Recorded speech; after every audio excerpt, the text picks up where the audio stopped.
चला ये मला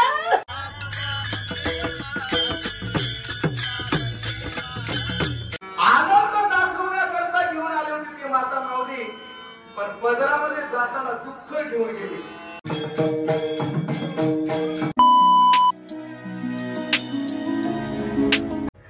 तर रामकृष्णारी मंडळी, कशात सगळे तुमच्या सगळ्यांचं पुन्हा एकदा स्वागत आपल्या एका नवीन ब्लॉग मध्ये. तर दरवर्षीप्रमाणे ह्याही वर्षी चाललोय आपण संत ज्ञानेश्वर महाराजांच्या समाधी सोहळ्याला, म्हणजेच खास आळंदीला.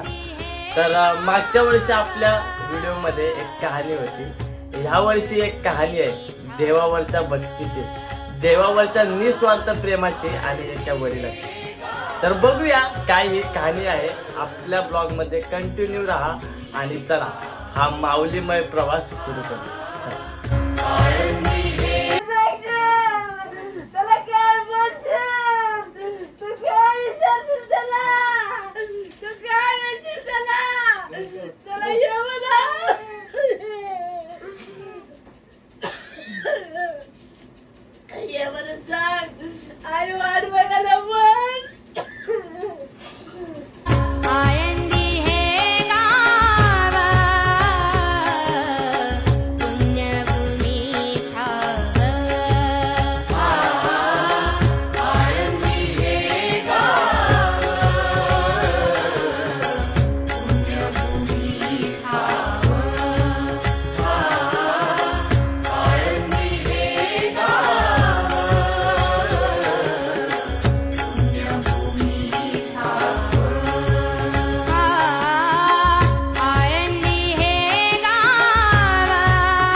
तर 4 तासाच्या प्रवासानंतर आपण पोचलोय आळंदीमध्ये. वातावरण खूप म्हणजे खूप भक्तिमय असं वातावरण आहे. खरी मजा तर रात्री आहे. दरवर्षी आपली राहण्याची जागा बदलत असते. गेल्या वर्षी आणि ह्या वर्षी जे आपले जागेचे मालक आहेत ते खूप म्हणजे खूप दिलदार आहेत. आणि जर तुम्हाला आपली कहाणी ऐकायची असेल तर शेवटपर्यंत आपल्या ब्लॉगमध्ये कंटिन्यू राहा आणि शेवटपर्यंत बघा. चला.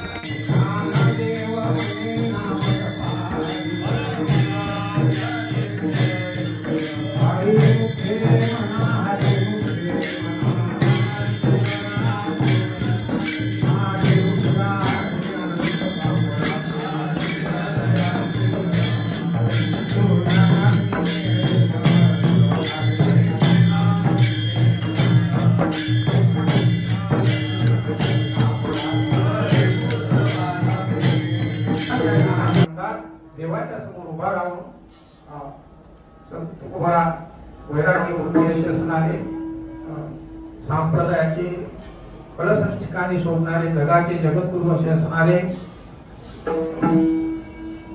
जरी त्यांच्या सर्वस्वाचा आपल्याला जरी अभ्यास नसला तर थोड्या शब्दामध्ये जेवढी मला सेवा करता येईल ती सांगणार आहे. महाराज या अभंगामध्ये अशी एक भूमिका घेतात, एक सेवकाची भूमिका घेतात आणि देवाच्या समोर उभा राहून हात जोडून देवाला काय म्हणतात, लोहे दास करा परी झाला शेट अंगोरा याशी काय पुरवाता तुहे सकल जाणता नाही पुणे गाठी.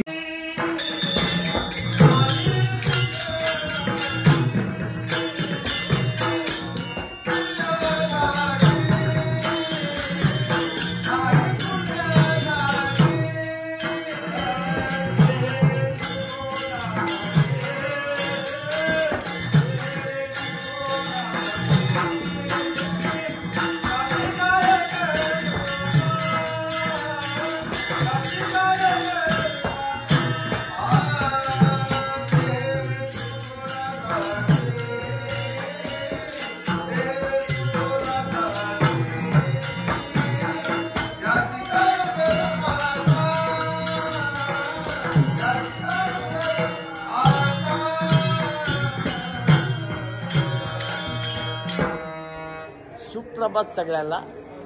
सकाळचे वाजले 7. सगळे उठले होते काकड्याला 4 वाजता. आम्ही जरा लेट झोपलो, मस्ती करत होतो म्हणून. आता सगळ्यांची तयारी चालली आहे. कोणाला चहा प्यायचे, कोणाला आंघोळीला जायचे.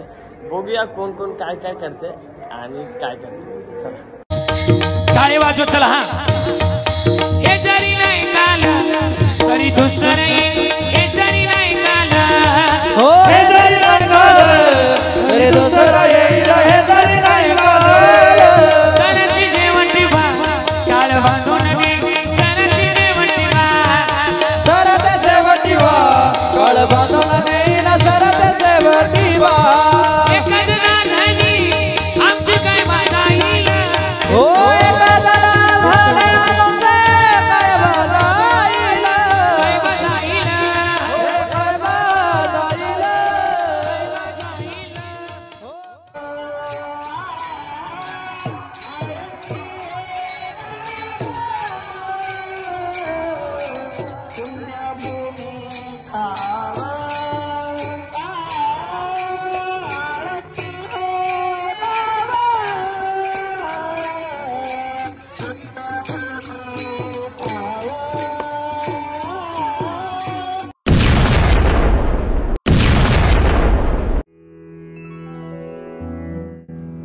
सज्जन हो, मायबाप हो, आपल्या सर्वांचा लाडका असणारा कैलासवासी अश्विन बबन ढगे.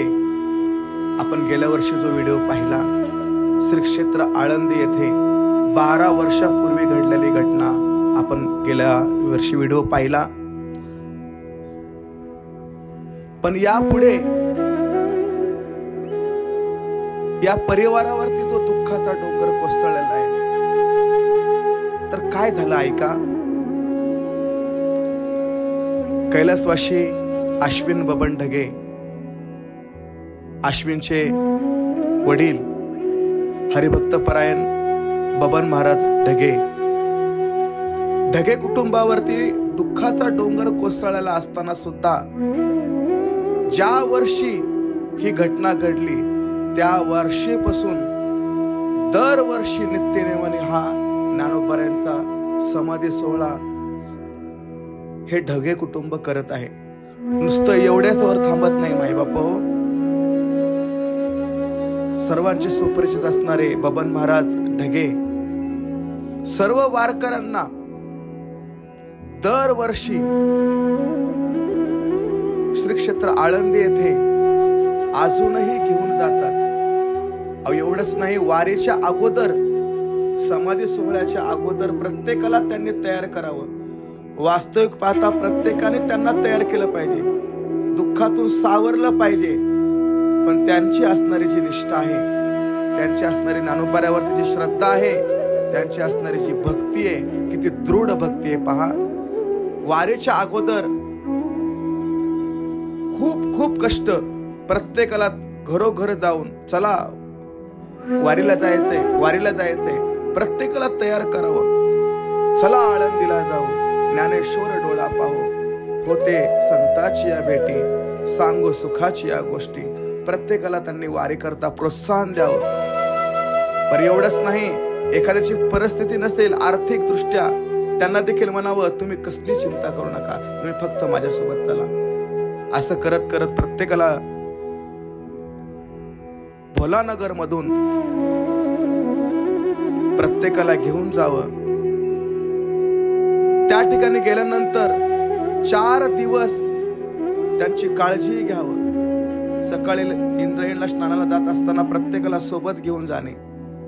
स्नान संध्या आटोपल्यानंतर प्रत्येकाला काळजीपूर्वक पुन्हा मठात घेऊन यावं. त्या ठिकाणी आल्यानंतर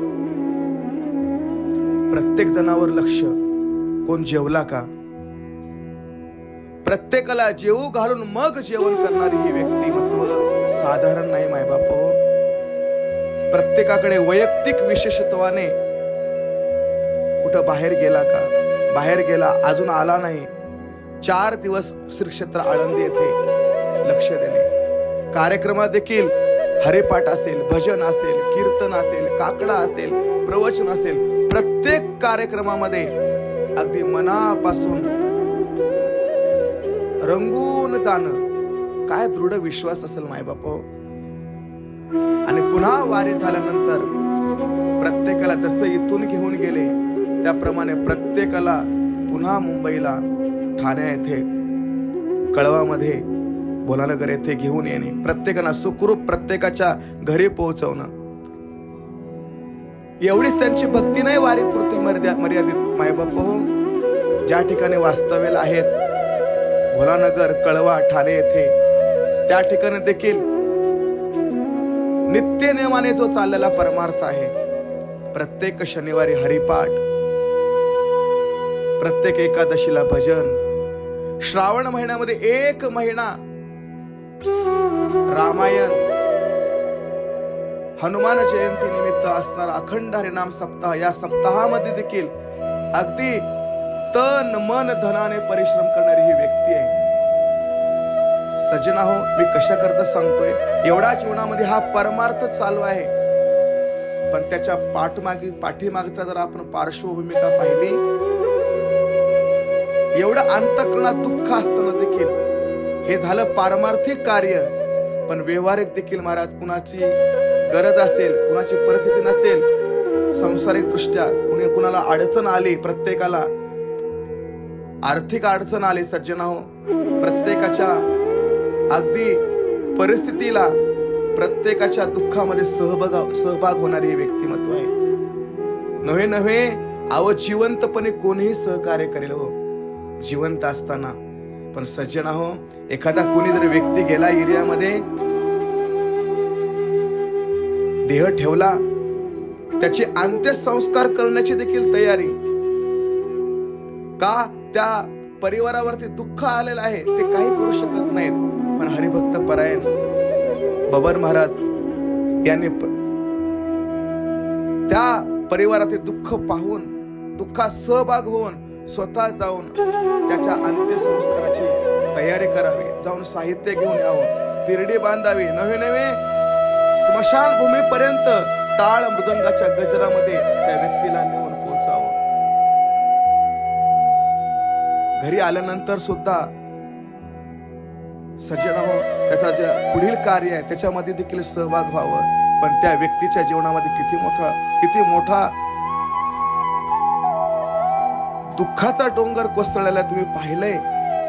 स्वतःचा पोटचा गोळा असणारा, सर्वांचा लाडका कैलासवासी अश्विन बबन ढगे, स्वतःचा मुलगा ज्यावेळेस गेला त्यावेळेस किती मोठा प्रश्न आहे. अरे, लोकांचे अंत्यसंस्कार करणारी व्यक्तिमत्व आज स्वतःच्या जीवनावरती, स्वतःच्या घरी स्वतःचा पोटचा गोळा गेलेला आहे. पण स्वतःच्या पोटच्या गोळ्याला देखील सज्जना हो, या व्यक्तीने अग्नी डाग दिला महाराज. आणि अग्नी डाग देऊन सुद्धा, एवढं दुःख असताना सुद्धा एवढी मोठी निष्ठा ज्ञानोबाऱ्यावरती, भगवान श्री पंढरीनाथावरती असणारी निष्ठा आहे. एवढ्यावरच थांबत नाही, त्यांचे असणारे सौभाग्यवती मीराताई ढगे, त्यांचं सबंध कुटुंब असणार त्यांचा दुसरा 2 नंबरचा मुलगा प्रवीण ढगे, एक मुलगी जिजामाता ढगे, अजून एक मुलगा संगम ढगे, हा सर्व परिवार, तसेच त्यांचे असणारे चुलते चुलती आत्या, सर्वजण या ठिकाणी महाराजांच्यावर दुःखाचा डोंगर कोसळलेला असून सुद्धा अव्याहतपणे अजूनही वारी चालू आहे, अजूनही परमार्थ चालू आहे. आपण सर्वांनी ज्ञानोबाच्या चरणी प्रार्थना करूया. अशी शक्ती सर्व वारकऱ्यांना दरवर्षीप्रमाणे त्यांनी वारीला न्यावं, नवे त्यांच्या हातून परमार्थ घडावं व दुसऱ्या सर्वांना देखील परमार्थ त्यांच्या हातून घडावा. हे सर्वांनी मिळून त्यांना आपण भरभरून आशीर्वाद द्यावं व त्यांच्या दुःखात आपण सहभागी होऊन ज्ञानोबाच्या एवढीच प्रार्थना करूया की त्यांच्या स्वतः करता नाही पण परमार्था करता मात्र त्यांना भरपूर उदंड आयुष्य द्यावं, ही पंढरीनाथाच्या चरणी प्रार्थना. रामकृष्ण हरी. आई आठवण येते की नाही माझी? मस्करी करतोय आई, विसरलीच नाही ना मला? पण आई काळजी अजिबात नको करू बघ, देवाघरी मी एकदम मजेत आहे. ऐकलं आहे देवावर रागवली आहेस तू, एवढ्या लवकर देवाने मला बोलवलं म्हणून. राग सोड नाही, ज्याला तू रोज पूजतेस तो देव माझी खूप काळजी घेतो. तर झाल्या सगळ्यांच्या आंघोळी वगैरे, आम्ही गेलो होतो इंद्रायणीला आंघोळ करायला. तर सगळे आलेत. आता हरिभक्त शिवाजी महाराज पुरी यांचं खूप असं सुंदर कीर्तन होणार आहे. कीर्तनानंतर फराळाचा कार्यक्रम होईल. आज सगळ्यांचा उपवास आहे. त्याच्यानंतर संध्याकाळी हरिपाठ होईल. मग त्याच्यानंतर सचिन महाराज विराळे यांचं पण कीर्तन होणार आहे. बघूया.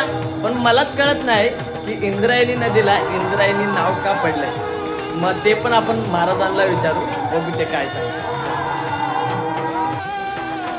प्रदीप मामा इथे भेटलेत. मामा, मी आज किमान 12 ते 13 वर्ष झालं की आळंदीला येत असेल. दरवर्षी येतो, इंद्रायणीला आंघोळ करायला जातो. पण मला तेच नाही समजत की इंद्रायणी नदीला इंद्रायणी नाव का पडलं. एक वेळेचा प्रसंग असतो. कृतयुगामध्ये शंकर आणि पार्वती माता विमानामधून विहार करत असतात. त्यावेळी इंद्र पार्वती मातेला पाहून हसतो आणि विचारतो की बाबा, तू ह्या शंकरासोबत विवाह का केलेला आहे, जो स्मशानमध्ये राहतो आणि पूर्ण अंगावरती साप वगैरे घेऊन फिरतो. त्यावेळेस पार्वती मातेला राग येतो आणि पार्वती माता तिथे शाप देते त्याला, शंकर भगवंताला. शाप दिल्यामुळं पार्वती माता सांगते की तुला स्त्रीत्व प्राप्त होईल आणि तू पाण्याच्या रूपामध्ये ह्या ठिकाणी स्थिर होतील. त्यावेळेस तो इंद्र त्या ठिकाणी यज्ञ सुरुवात करतो. यज्ञ सुरुवात केल्यानंतर यज्ञ सुरुवात करून ते शंकर भगवंताला प्रसन्न करतो आणि शंकर भगवंताला वरदान देतात की बाबा, या ठिकाणाहून तू स्त्री होऊन प्राप्त झालेले आहेत, पाणी वाहते. त्या ठिकाणाला इंद्राने ते यज्ञ पूर्ण केलं आणि त्यामुळे त्या ठिकाणी इंद्रायणी नाव हे पडलेलं आहे. ते कृतयुगामध्ये स्कंदपुराणामध्ये कथा आलेली आहे. आणि त्याच्यासाठी जर माऊलीचं प्रमाण सांगायचं झालं तर इंद्र येऊनी भूमीची याग संपादिली अहर्निशी, अशा प्रकारचं इंद्राने या ठिकाणी तप केल्यामुळे इंद्रायणी नाव पडलेलं आहे. रामकृष्ण. घरा पुढचे दरवाजे बंद करा, मागचे दरवाजे खुले करा. घरात नाही म्हणजे कशाला मिटवण त्याचा अर्थ तुम्ही तुमच्या आमच्याकडे बाई म्हणजे घरात करता करता माझं नको नको ते झालं आणि घेऊन आला तुम्ही असं त्याला करायचं. संत नाही घरात तुमचे जावा, नाही आपल्याकडे असं म्हणतात. पण संत येते घरात तोची दिवाळी दसरा. आपला दिवाळी आणि दसरा, दिवाळी झाल्यानंतर आपण इथे म्हणजे आज सुद्धा आपली दिवाळी दसराच आहे काय. म्हणून संत श्रेष्ठ आहे. दसरा दिवाळी तोची आमास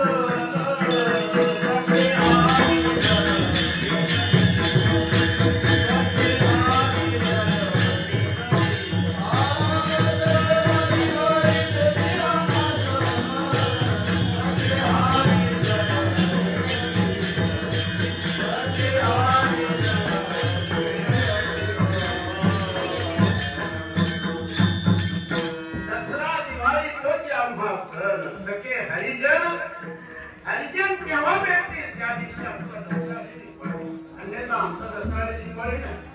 फटाके वाजवणे, लाडू खाणे, करंज्या खाणे म्हणजे दीपावली नाही. आम्ही आनंदाचे लाडू खाऊ, पण संतांच्या वैष्णवाच्या संगतीमध्ये आणि प्रेमच करायचं असेल तर देवापेक्षा वैष्णवावरती जास्त प्रेम करू. का प्रेम करू? त्याचं कारण आहे.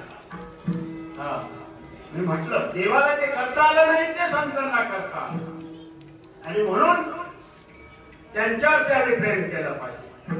प्रेम ही अशी वस्तू आहे की जे पैशानं खरीदली जात नाही किंवा तिचं मोल केलं जात नाही. मोल करता येतं का? प्रेमाचं मोल करता येत नाही. दुसऱ्या प्रेमाची भाषा वेगळीच आहे, त्याबद्दल मी बोलायलाच नाही. पण संतांचं प्रेम, किती प्रेम काय सांगावं तुम्हाला मी बाबा. ज्याला काहीच बोलता येत नाही त्याला बोलायला लावलं. काहीच बोलता येत नाही, तुम्हाला काही बोलता येत तो काहीच नाही. मला सांगा रेड्याला काय बोलता येते का? असं कधी ऐकलं का आपण रेडा बोलला? ऐकलं ना? पण रेड्याला बोलायला लावलं का नाही? बोलायला लावलं. वेदाच्या सामर्थ्य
नंदा मावशी काय बनवते? साबुदाण्याची कशी बस? हा चांगली बनवशील ना? सर्व हरिपाठ सर्व झाले बरं तुम्हाला. 4 वेद आले, 6 शास्त्र आले, 18 पुराण आले. असं झालं का? पुरीमध्ये मी एका पुराणाचा अभ्यास केला, पुरीमध्ये मी 2 पुराणाचा अभ्यास केला, पुरीमध्ये 3 पुराणाचा अभ्यास केला. किती आले? 4 वेद, 6 शास्त्र. लक्षात राहू द्या. म्हणजे ब्रह्मांडामध्ये जी व्यासाची उत्पन्न निर्मिती केली ना, व्यास महाराजांनी निर्मिती 18 सगळं बरं का. लक्षात राहू द्या. सगळं कुठं आलं माहिती तुम्हाला? हरिपाठात विभूषण. आता कळा किती सोबत गेलं तुम्हाला? ठीक आहे, इतकं सोपं की डायरेक्ट इथं गाडी आली. म्हणजे इतकं सोपं केलं तुम्हाला खरं. आता बघा काय म्हणाले माऊली काय नाही म्हणून विषयावर नंतर तुम्हाला सांगतो महत्व काय दिसलं त्या स्वातंत्र्याचं. काय म्हणाले मला हरिपाठ काय आहे तुम्हाला सांगतो. हरिपाठामध्ये इतकं सोपं केलं की तुम्ही हरिपाठ पहिला होऊन गेलाय. सुरवेदीलाड, सैशास्त्री कारण, 18 पुराणे, हरिशी गाती. कोणला गाती? सगळ्यात महत्वाचं काय? हरिशब्द. भगवंताचं नामस्मरण आहे. आणि तुम्ही 4 वेद वाचा. काय म्हणणार? काय म्हणणार? महाराज बोलतात काय म्हणणार? हरी. काय म्हणणार? हरी. हरी. आता तुला सांगतो मी 4 वेद काय म्हणणार? हरी. 6 शास्त्र काय म्हणणार?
समजून झाले या ठिकाणी हे वैभव असणारं नवीन वैभव असणारे अशोक महाराज मोरे त्यांच्या देखील सौभाग्यवती गेल्या हे बाजूला ठेवून पण ही जी कन्या आहे संजीवेश्वरी देवी आणि प्रसाद यांची आई गेली हो पत्नी म्हणून बाजूला ठेवतो पण आई गेली मग आईची सेवा श्रेष्ठ आहे ते आपण ठरवू पण ज्या आईचा मुलगा गेलाय किती उलट आहे माझी आई गेली ठीक आहे सर्व काही कार्य झालं होतं समजून घालू शकतो माझ्या मनाची पण या ठिकाणी यांची पत्नी गेली लेकरांची माय गेली कार्य भरपूर राहिलेलं आहे पण तरी सुद्धा दुःख आहे पण त्यातलं विलक्षण दुःख म्हणजे गेल्या वर्षी आपण ऐकला पण मला थोडस पुढचा विषय मांडायचा या ठिकाणी ज्या आईचं लेकरू ज्या आईने 9 महिने 9 दिवस दर्गासारखं ओझं पोटात वागवलेलं आहे आणि त्या पोटचा गोळा जी आई स्वतःच्या हाताला घेऊन येऊन हाताला धरून घेऊन येऊन या ठिकाणी या वारकऱ्याच्या मेळाव्यामध्ये भजन कीर्तन हरिपाठ काकडा या सर्व मांदियामध्ये येऊन आनंद लुटता ज्या इंद्रायणी स्नान हे पवित्र आहे आणि इंद्रायणी स्नान केल्यानंतर पापा जातात आणि त्या ठिकाणी त्या वासराला त्या पाखराला त्या पारसाला त्या बाळाला घेऊन जातो की आपल्या हाताला पकडून बाळा चल जात असताना तिथून निघाल्यानंतर देऊ पाठा लागला आई या ठिकाणी हा मठ आहे आई या ठिकाणी तो मठ आहे असा संवाद करता करता करता सजीवाहू योगायोगाने जसं इंद्रायणी मातेच्या जवळ यावं त्याप्रमाणे त्या लेकराचा आणि त्या मायेचा विभक्त येण्याचा प्रसंग व्हावा कळत न कळत ते लेकरू आईला कधी हातातून सुद्धा कळलं नाही आणि लेकराला देखील आईचा हात आपल्या हातातून कधी सुटला कळला नाही आणि इंद्रायणीमध्ये गेल्यानंतर सर्वत्र स्नान करतायत सर्वत्र आपल्या बुड्या मिळून बघत आहेत विश्वशांती केंद्रावरती भजन चाललंय कीर्तन चाललंय श्रवण करताय आणि कडल्या तीरावर 2 लाख वारकरी आणि पलीकडल्या तीरावरती 2 लाख वारकरी आहेत अशा वारकऱ्यांच्या मेळाव्यामध्ये सर्वत्र स्नान करतायत आणि स्नान करत असताना ज्या वारकऱ्यांच्या मांदियाळमध्ये आपले सगळे मंडळ गेलं होतं माऊली भजनी मंडळ गुणानगर कळवा ठाणे त्या ठिकाणी स्नान करता गेल्यानंतर सर्वजण स्नान करून बाहेर आले पण त्या माता माऊलीचं लक्ष काळाने कसं झडप घातली तिच्या नजरेवरती तिच्या डोळ्यावरती ते काळालाच माहिती कारण की नेण्याकरता वेळही यावी लागते आणि नेण्याकरता काळही यावं लागतो दोघं जर एकटाच आले तर जीवाला घेऊन जाऊ शकतात नुसती वेळ येऊन फायदा नाही आणि काळ येऊन फायदा नाही वेळही यावी लागते आणि काळही यावा लागतो आणि योगायोग तोच झाला समाजचा प्रसंग आहे जसं ज्ञानोबाईंचा समाजचा प्रसंग आहे तसं हाही समाजचा प्रसंग आहे मगाशी हरिभक्त परायण खुपसे साहेबांनी सांगितले की इंद्रायणी असं एक तीर्थ आहे ऐका मंडळी मनुष्य गेल्यानंतर जो आपण धावा करतो जशी क्रियाविधी करतो आणि ती हस्ती नाशिकला गंगेला टाकतो त्या ठिकाणी गेल्यानंतर ती गंगेत टाकलेली हस्ती ती वाहून जाते पण आळंदीचा वैभव असा आहे या इंद्रायणीच्या मातेमध्ये या इंद्रायणीमध्ये जर अस्थि टाकली तर ती वाहून जात नाही ती गुप्त होते या तीर्थाचं श्रेष्ठत्व हे आहे सज्जनाहो ती माता माऊली वाट बघते सर्वजण आले माझं लेकरू दिसेना आणि सहज पाहिलं इकडं तिकडं विचार केला तो सुटलेला हा तिच्या लक्षात आला जिथून आपण जुन्या पुलावर आणि नवीन पुलावर असतो त्या चौकामधून मग आठवलं माझ्या लेकराचा हात कुठे सुटला आहे. मग विचार केला माझं लेकरू कुठं असेल. मग ते लेकरू अचानक प्रसंगच असा झाला सज्जनानो, कितीही जरी वाईट असता तर त्याच्या जीवनावर असा प्रसंग येऊ नये.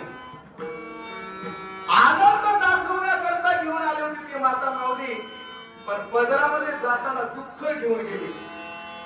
असा प्रसंग कुणाच्या जीवनात येऊ नये सज्जनानो. मायबापाओ, निरीक्षण केलं माझं बाळ दिसत नाही. आणि मग तिच्या लक्षात आलं माझ्या बाळानं या ठिकाणी कपडे काढलेले आहेत, जे आंघोळीनंतर घालायचे ते कपडे आहेत, पण माझं बाळ कपडे कसे घालेल? कपडे घालायला काय येत नसेल म्हणून ती निरीक्षण केलं सज्जनानो. पण ते कपडे होते, पण कपडे घालणारा सर्वांचा लाडका असणारा अश्विन दिसेनासे घडला. आणि मग तर्क लावला त्या मातेने की माझं बाळ जर कुठं असेल तर कुठल्या मठात नाही, कुठल्या कीर्तनात नाही, कुठल्या भजनात नाही, कुठल्या प्रवचनात नसून माझं बाळ जर तुम्ही घेतला असेल विरावून, तर ही जी समोर दिसते ना तिच्यामध्ये स्नान करण्याकरता माझ्या बाळाला आणले होते ना, याच इंद्रायणी मातेने माझं बाळ हिरावून घेतलंय असा ठाम निर्णय झाला सज्जनानो.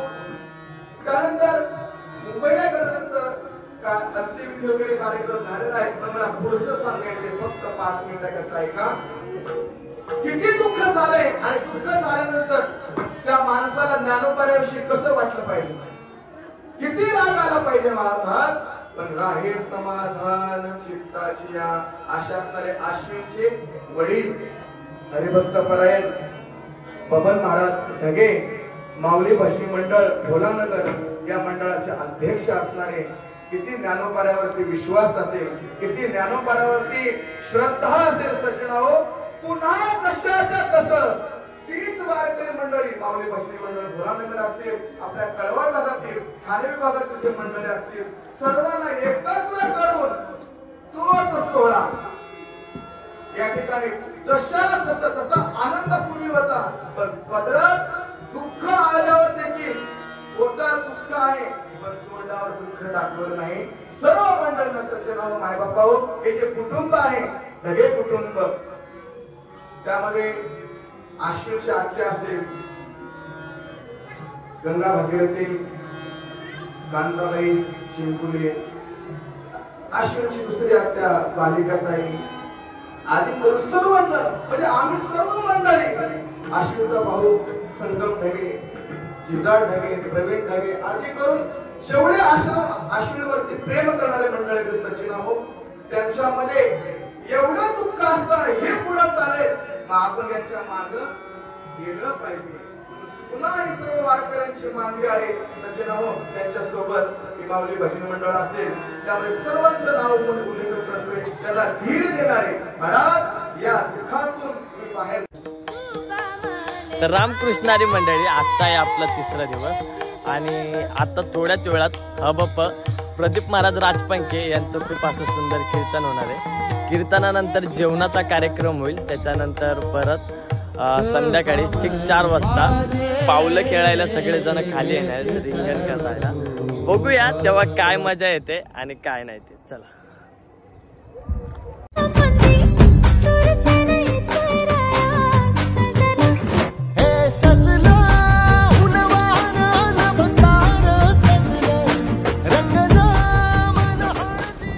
तुम्हाला हे रूप वाढवायचे. नंतर हे तिघं बघतील, सचिन महाराज, प्रदीप महाराज, अशोक महाराज काय करायचे त्याचं रूप आता बघतील. आणि त्यांना जर साथ दिलेले आहे ते आमचे आदरणीय परमश्री काल वर्णन केले अध्यक्ष आहेत महाराज, त्यांनाही तुमच्यासारखी बाबा पैशाची कमी नाही, खूप पैसा आहे, पण मनामध्ये दानशूरता पण तशीच आहे महाराज. आणि आदरणीय आमचे बबनदादा ढगे वर्णन का करतोय, त्याला काबाड कष्ट घेतले, तुम्ही मला त्यांचं वर्णन करताय, घ्यावं लागतं महाराज. हे सायाच नाही बाबा. एक दिवसात आपल्याला जायचं असेल तर बॅगा भरा, हे भरा, ते घरा करावं लागतं. आज एवढे लोक घेऊन या ठिकाणी यायचे. आमचे योगेश महाराज जाधव आहे, संजीव वाघमारे आहेत, भास्कर कांबळे आहेत, सर्व आहेत. त्यामध्ये बाबांनी काल सांगितलं, मी सांगितलं, पंढरी मास्तर आहेत आमचे. या लोकांना रात्रभर झोप नव्हती त्या दिवशी, निघायच्या दिवशी. पंढरी मास्तर 800 बसमध्ये झोपत होते रात्रभर. त्यांचं कुणाला कुठल्या सीटवर बसवायचं इथपर्यंत नियोजन चालू होतं. म्हणजे किती कष्ट घेतात. काय घेणार, काय मिळतं याच्यात? बुडते हे जल काही नाही करणार.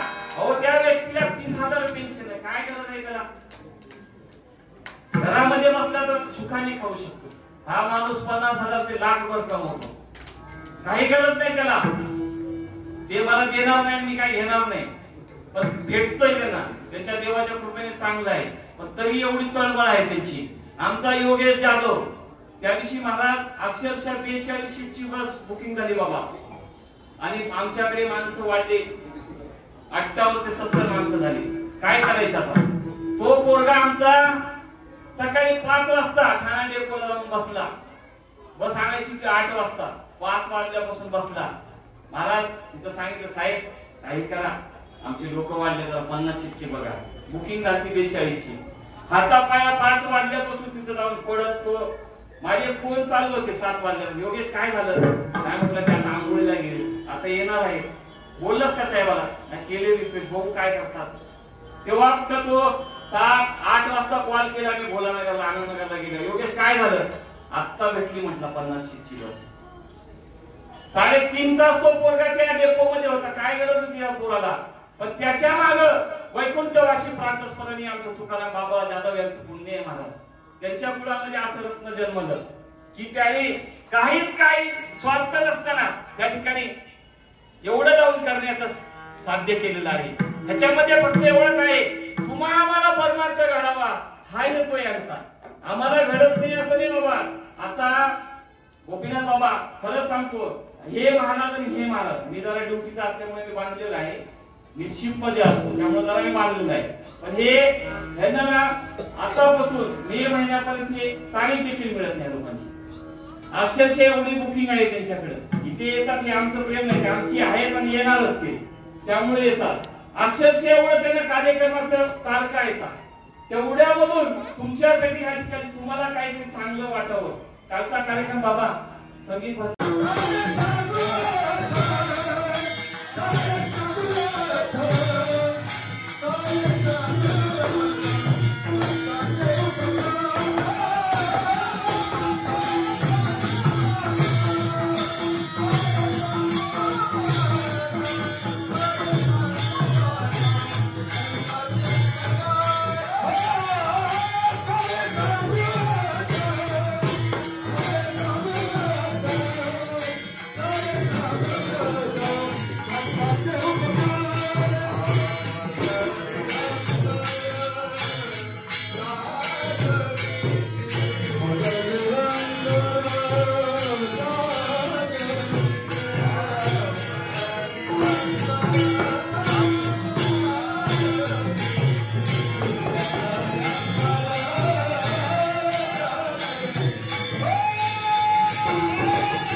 जीव जरी आम्ही सचिन महाराज अशोक आम्ही ठेवला ठिकाणी तरी त्यांचे ऋण मला वाटतं सचिन महाराजांनी कदापि विसरू शकणार नाही.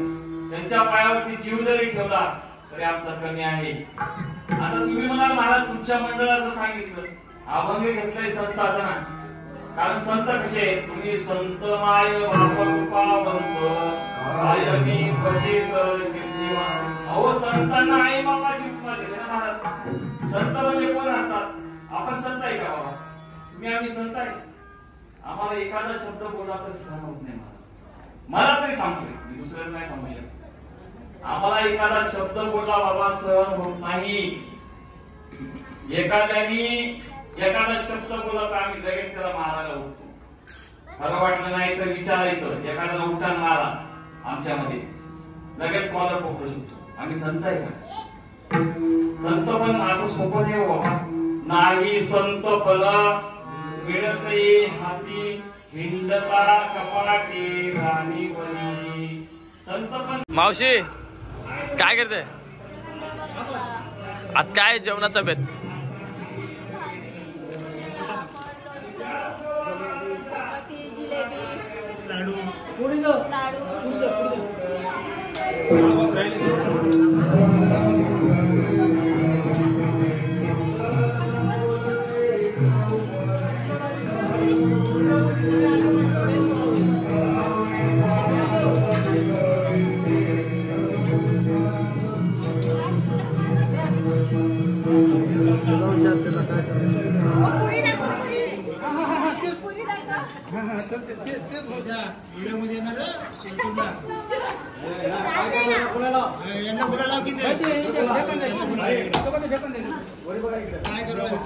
काय केलं? बघून बोला हो, खोटे नाही बनवतोय पुरी. इकडे बघा तुम्ही.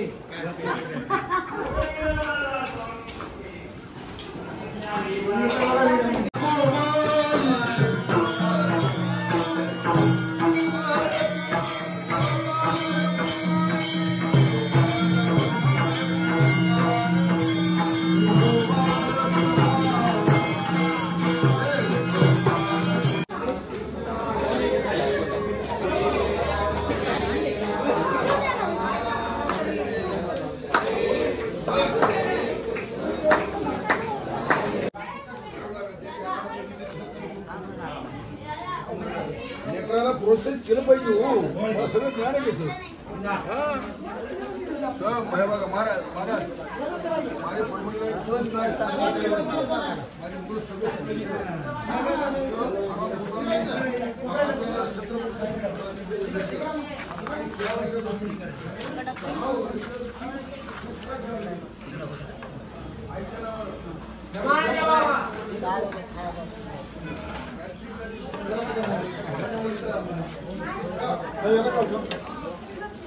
ये नाही इकडं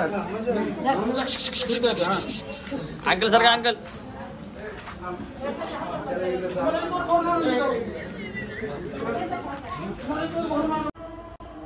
कारण भक्ती म्हणजे भावाला महत्व आहे. भावेविद भक्ती असं म्हणतात. म्हणून ज्ञानेश्वर माऊलीच्या दर्शनाला जाताना आपला उत्कट असा भाव आपल्या अंतःकरणामध्ये उभा राहिला पाहिजे आणि तिथे गेलं पाहिजे. आणि समाधीचं दर्शन हे अत्यंत महत्वाचा विषय आहे.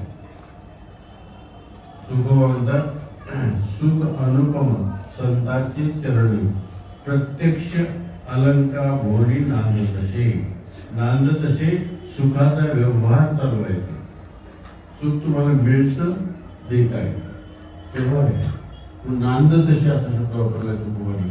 म्हणून इथे पण ते सुख हे सुख नाही. आपण ज्याला सुख म्हणतो शरीर सुख म्हणा किंवा इंद्रिय सुख म्हणा किंवा संसार सुख म्हणा प्रपंच सुख म्हणा या सुखाचा विचार इथे नाही. इथे जो विचार आहे परमात्मा सुखाचा विचार आहे, आत्मसुखाचा विचार आहे, अविनाशी सुखाचा विचार आहे की जे सुख आपल्याला एकदा प्राप्त झाल्यानंतर पुन्हा दुसऱ्या सुखाची अपेक्षा जीवनामध्ये लागते.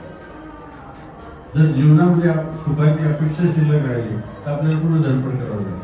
आणि हे जर आत्मसुख आपण प्राप्त करू शकलो तर आपल्याला पुन्हा सुखासाठी प्रयत्न करायची गरज नाही. ते सुख मिळवण्यासाठी आपण इथे आलेलो. म्हणून ज्ञानेश्वराच्या समाधीकडे जाताना अत्यंत भावपूर्णतेने जाता आलं पाहिजे की तिची माझी मातावरी आहे, ती मला तिने मला सांभाळलं आहे, तिच्यामुळे माझं जीवन आहे, तिच्यामुळे विश्व आहे असं वाटलं पाहिजे अंतःकरणामध्ये. आणि दर्शन घ्यायचं पहिलं. आणि दुसरे बोध दर्शन. दोनच दर्शन आहे. बोध दर्शन हे झालं भावदर्शन आणि दुसरं बोध दर्शन आहे ते ज्ञानेश्वरीचं दर्शन. ज्ञानेश्वरीकडे पाहता नाही माऊली म्हणून पाहिलं पाहिजे, गुरु म्हणून पाहिलं पाहिजे, शिष्य म्हणून ज्ञानेश्वरीला समर्पित झालं पाहिजे.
तर रामकृष्ण हरी माऊली.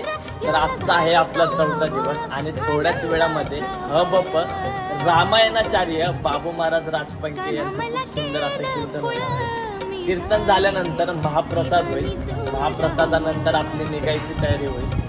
जर तुम्ही व्हिडिओ शेवटपर्यंत बघितला असेल तर नक्कीच मला सांगा की कसा झालाय आणि तुमची इच्छाही झाली असेल तर आमच्यासोबत येण्याची.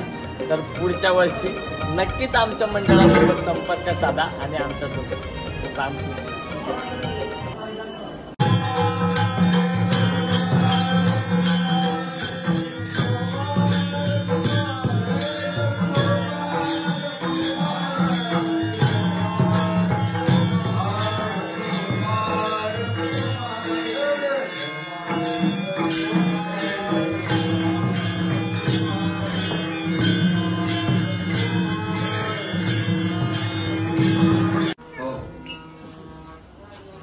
संप्रदायाचा नियम आहे. काला सांगता म्हणजे चरित्र ते उच्चारावे. चरित्र ते उच्चारावे.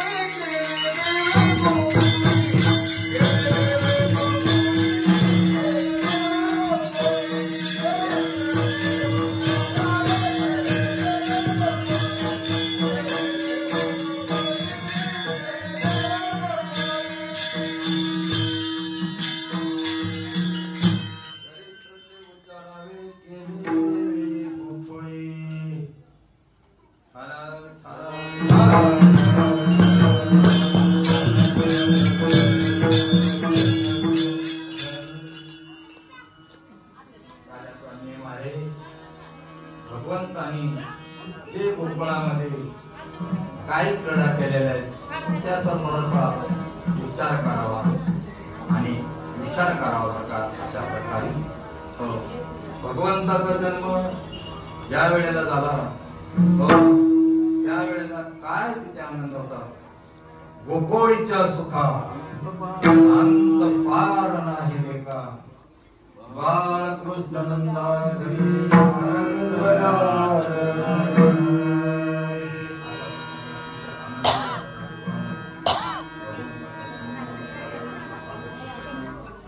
वेळ झालेला आहे.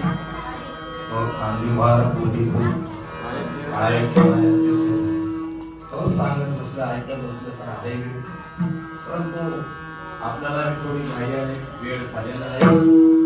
थोडा सांगतो आणि शेवटला पूर्ण विराम देतो. अशा प्रकारे भगवंताचा गोकुळात जन्म झाल्याच्या नंतर भगवंत ज्या वेळेला जन्माला आले त्या टायमाला भगवंत आणि 8 वर्षाचे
रामकृष्ण हरी. तुम्हाला जर व्हिडिओ आवडला असेल तर नक्की आमच्या सोबत पुढच्या वर्षी या.